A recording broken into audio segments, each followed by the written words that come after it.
Swiss transportation can feel like a giant, overwhelming game. But if you're like we were on our first trip to Switzerland, then you don't know the rules of the game yet. Timetables, tickets, platforms, seat reservations, it's a lot. Add in more than a dozen different train pass options and yeah, that's level 0, confusion.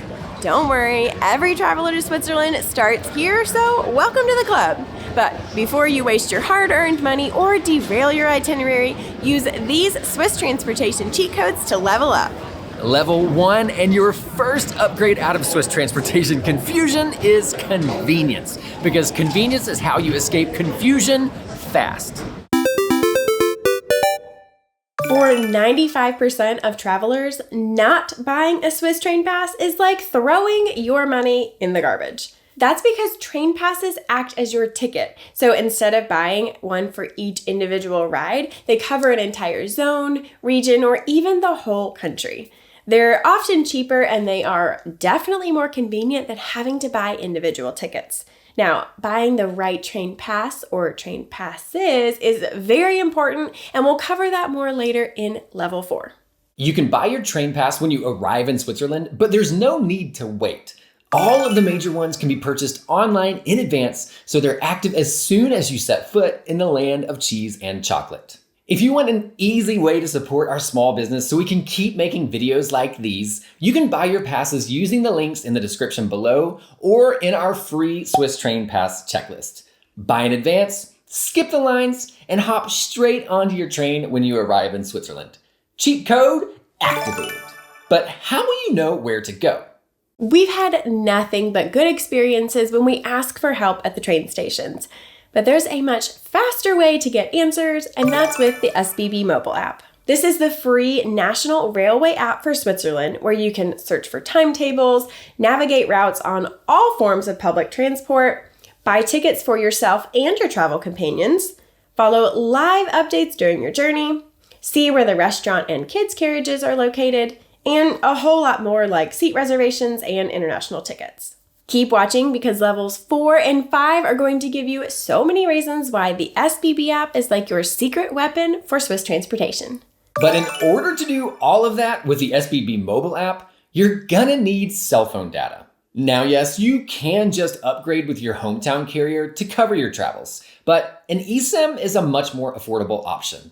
We have personally used and can recommend Olafly eSIMs. They provide unlimited data with no roaming charges. And they're digital, meaning you can easily install and set yours up in minutes. By the way, opt for the Europe plan instead of just the Switzerland option.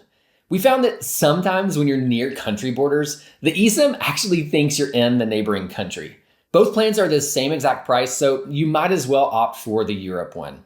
By utilizing all of these level 1 cheat codes, you are set up to breeze through the airport and on to your first Swiss destination.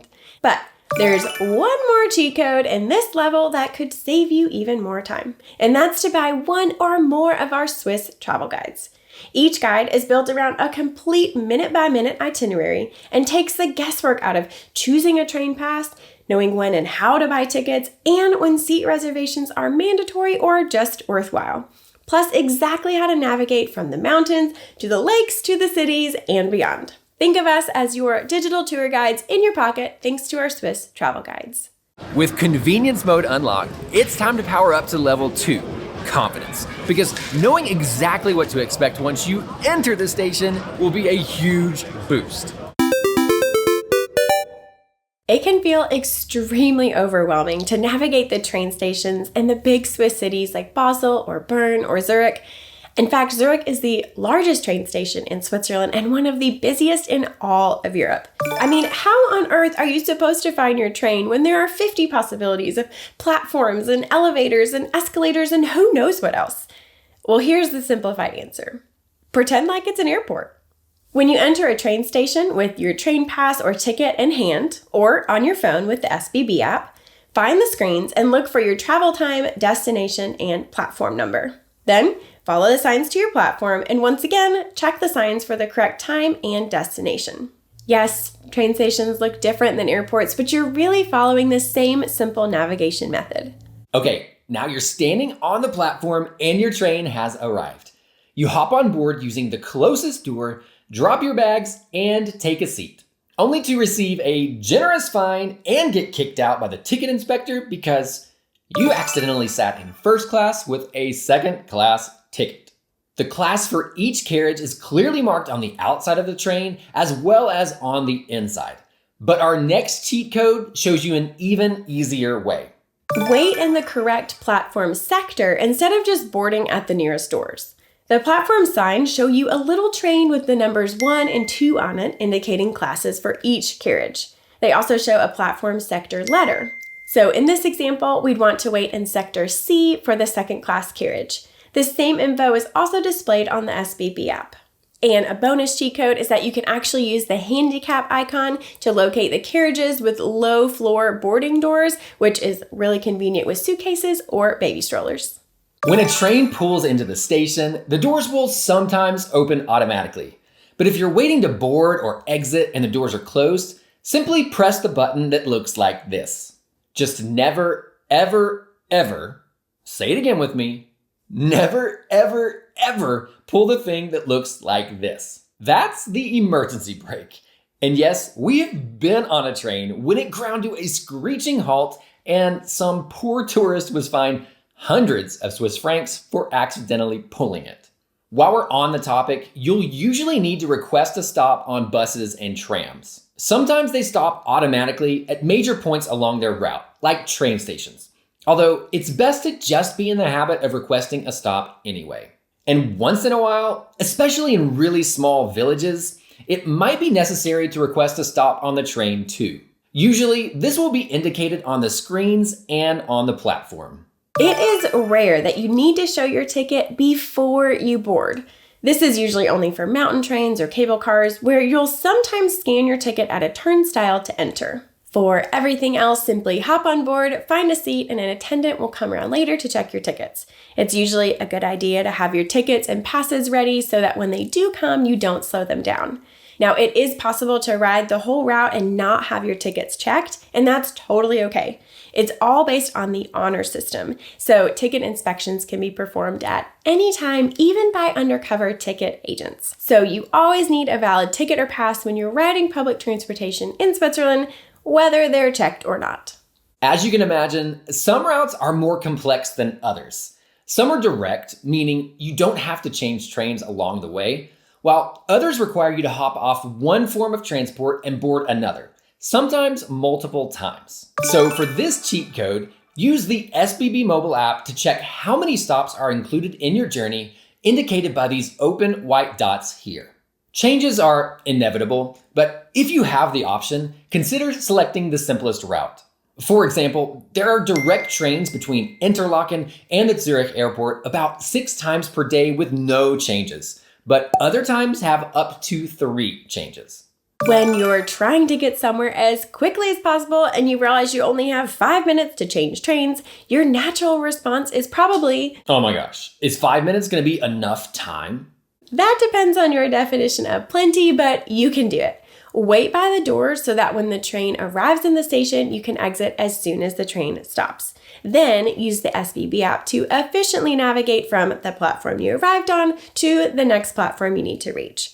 And aside from the really big cities like Bern or Zurich, most Swiss train stations only have 10 platforms or less, making it really easy to navigate in plenty of time. But it's just inevitable that at some point, you'll miss a train or bus. And don't sweat it. There will almost always be another one within 30 minutes or even sooner. If your route is covered by your train pass, then there's definitely no need to worry. And if you bought a standard point-to-point ticket, that ticket is good for your exact chosen route for the entire calendar day. So take this as an opportunity to slow down or spend a few minutes walking around a town you might not have visited otherwise. It sounds obvious, but you don't want to pay for tickets that you don't need. So make sure you understand which routes are and are not covered by your train pass. You could do this by studying and understanding the area of validity, or if you have any of our Swiss travel guides, this information is included for every single route in the itinerary. If these types of tips are building your confidence, but you know there's more nitty-gritty to learn before your trip, then check out our ultimate guide to Swiss transportation. If you have any question about Swiss transportation, then you will find the answer in here. How do I buy the half fare card? Which Swiss cities have guest cards? How do I buy Super Saver tickets? Where do I make a seat reservation? Can I load my pass onto the SBB app? How do I see if my train is delayed? Where is the bathroom? I think you get the idea. 97% of our customers give this guide a 9 or 10 out of 10 rating and say things like, "We would have been totally lost without this. It gave us the confidence to conquer traveling in Switzerland." And I really liked all the helpful SBB app screenshots and pictures in the train stations. But if you're not ready to purchase just yet, that is totally fine. You can test out our free Swiss Train Pass checklist. Just follow the steps until you find the best match for your itinerary, then conveniently purchase your passes using the links included. Now things are getting fun. With your newfound confidence, let's use some more cheat codes to power up to level 3 comfort. Because you're paying good money for your Swiss vacation, so why not make the journey as enjoyable as possible? So where can you stash your suitcases? Every train is different, but there are usually storage spaces near the doors, near the seats, in overhead bins, or below the seats. And there may be extra room around foldable seats or by the stroller and bike parking if it isn't already full. But one trend we've noticed is that, in general, Swiss trains are lacking in storage for large bags. So it's a good idea to travel light. And if your train is full, please do not take up valuable seat space with your luggage. If you do, a Swiss grandma will surely scold you and ask you to move your bag so she can have a seat. Speaking of traveling light, what if you didn't have to lug your bags around at all? You'll be happy to hear that there are a few different options to ship your luggage to your destination. You can ship from station to station or even from door to door. Now, most of the time this takes about 2 days to deliver, but there are same-day options available, and you can actually see all of the options on the SBB website. We've used this service at least 5 times now and find the entire process from drop-off to pickup just so convenient and so smooth. So what is the difference between first class and second class? Not a lot, actually. Typically, first class has a 1x2 seat configuration instead of 2x2 like in second class. So you have slightly more space. Some trains also have specific first class business zones or quiet zones. And on boats, the first class section is often on the upper deck, which usually gives you better views. So when do we think it's actually worth splurging for the comfort of first class? If you have a lot of luggage, first class provides more space and fewer people.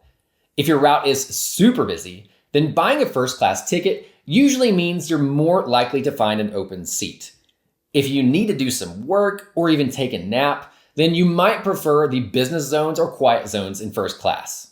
Lastly, if you're riding an official scenic train route, there is a real difference between first and second class, from the seats to the food and just the experience in general. So if you're thinking about splurging one time on first class, pick a ride like the Golden Pass Express or the Glacier Express. But lucky traveler that you are, you won't need to buy a first class train pass or ticket to ride in first class. Here's the cheat code. If you have a second class ticket or pass, simply buy a class upgrade instead of buying a whole new ticket. This is usually just the difference in price between first class and second class, so it's easy to buy without losing money or paying an extra premium. And this is a great cheat code to keep in mind for when you hop on a train that is completely jam-packed. You just buy the class upgrade in the SBB app or from the train attendant, and then waltz into first class luxury. There's something fun and nostalgic to me about eating on a moving train. And maybe that's because one of my favorite Christmas movies is the classic White Christmas. Snow, snow, snow, snow. Some Swiss trains have bistro or restaurant cars that allow you to buy food on board.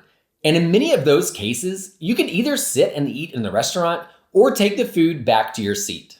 But it can be a pretty expensive experience for fairly mediocre food. So if you prefer, you can bring your own food and drinks, including alcohol, on board with you. And since most train stations have a small grocery store, this is a nice budget alternative. Side note, for some of those panoramic train journeys, The onboard food is actually very good and is absolutely a part of the experience. Of course, you won't find toilets on buses or on cable cars or on funiculars, but there are toilets in most train stations and on the larger boats, labeled as WC for water closet. And because it's Switzerland, they're usually quite clean. Here's a tip for your bladder. Most of the larger Swiss train stations have paid toilets, so save a few francs by just waiting to go to the bathroom until you get on your train. Do you need seat reservations? The simple answer is not usually. Most trains have open seating that works on a first come, first serve basis. But that's not the case for scenic trains like the Glacier Express and Bernina Express. Reservations are mandatory for these trains. And even some mountain trains like to Jungfraujoch require seat reservations during parts of the year. In our Swiss travel guides, the itinerary always notes if a ride requires a reservation or if we simply recommend it as an insurance policy. But for most trains throughout Switzerland, a seat reservation is not necessary. You might be afraid to ask what all of this confidence, convenience, and comfort are going to cost you, but have no fear, there are more cheat codes to help you power up to level 4 cost savings. Because Switzerland can be expensive, but it doesn't have to be. If you asked us the number one way to save money on Swiss transportation, it's the Swiss half fare card. We tend to lump this in with other train passes for simplicity, but it's really more like a coupon card, entitling you to a 50% discount on nearly every ride throughout the entire country. For most of you, simply buying the half fare card and paying half price for all of your tickets is the most advantageous for your budget. And it might surprise you to know how often it still makes sense to buy the half fare card, even if you'll have another train pass. But that's the subject of other videos like this one. In most cities and tourist areas, overnight guests receive a complimentary visitor card, which provides free local transportation and discounted tourist attractions. Now, typically, a guest card is not going to replace your need for a train pass, but it's really convenient, especially if you're traveling with no train pass or just the half fare card, because saving 3 francs here or 5 francs there can really add up over the course of your trip. What should you do with long train rides across the country, between regions, or expensive scenic trains like the Glacier Express? Enter the Saver Day Pass, which is basically like having a Swiss travel pass for a single day. They cost as little as 29 francs in second class with a half fare card and can be booked up to 6 months in advance. You can look up the cost of a Saver Day Pass on the SBB app one day at a time. But I love this resource from BLS, which allows you to see a calendar view of Saver Day passes available in both first and second class. We'll pop a link to this in the description below. Just keep in mind that, like the Swiss Travel Pass, the Saver Day Pass will not cover you on most mountain journeys. Something I love about Swiss transportation is that the standard point-to-point tickets have a set cost. This means they don't get more expensive as your travel dates get closer and gives you so much flexibility without increasing your budget. And then there are Super Saver tickets, noted with a percentage symbol in the SBB app. These allow you to lock in a discount up to 6 months in advance, but there's a caveat, and a big one. These tickets require you to travel a specific route at your pre-booked time and date. So there's no flexibility here like you have with the point-to-point tickets. In general, we like to buy Super Saver tickets when we know that we don't need to be flexible. So for example, we often buy these when we're going to the airport to leave Switzerland. Most of the time, 2 one-way tickets equal the cost of a round-trip ticket. Makes sense, right? But that's not always how it works. On routes like the cable car to the Schilthorn or the cogwheel trains to Mount Rigi, you'll actually save money by purchasing a round-trip ticket. But you unfortunately won't know this unless you happen to look. So if you're planning to go somewhere and then return using the same route, just check to be sure you're not wasting money purchasing one-way tickets. We mentioned our guides earlier, but we want to highlight how they can help you achieve level 4 cost savings. Not only do they help you navigate from point A to point B, but they tell you exactly which train tickets or passes will save you the most money on that specific itinerary. Now you're ready to power up to level 5, complete mastery. Because once you've reached this point, riding Swiss transportation really is just a game. And here are 3 more cheat codes to make your experience next level. Sometimes the most beautiful way to travel is actually the cheapest way to travel. So unless you're in a rush, you might as well take advantage. For example, travel from Zurich to Interlaken via Lucerne instead of Bern because it's cheaper and way more scenic. What's nice is that you can often stop along the way and then hop back on the ride later, as long as you don't backtrack or ride part of the route twice. And if you happen to be visiting Switzerland on your birthday, there are some pretty fun discounts. We won't list them all, but here are a few popular spots you can enjoy for free on your special day. So far, we've taken advantage of the Schilthorn, Brienz Rothornbahn, and Lake Lucerne boats. If you're so comfortable with this Swiss transportation thing, why not sit back, relax, and play a game while you travel? In the SBB app, enter the same from and to destinations. Now, triple tap the person's face and your game magically opens up. Jump over as many obstacles as possible and see if you can make a new high score. And because it's so Swiss, there's even a clock on the top of the screen to make sure you don't lose track of time and miss your stop. Now, these cheat codes are no replacement for your own skills and experience. So, if you're ready to ride Swiss transportation like a pro, watch this next. And don't forget to check out our ultimate guide to Swiss transportation to dive deeper beyond what you've learned in this video. And we'll see you on the trains in Switzerland.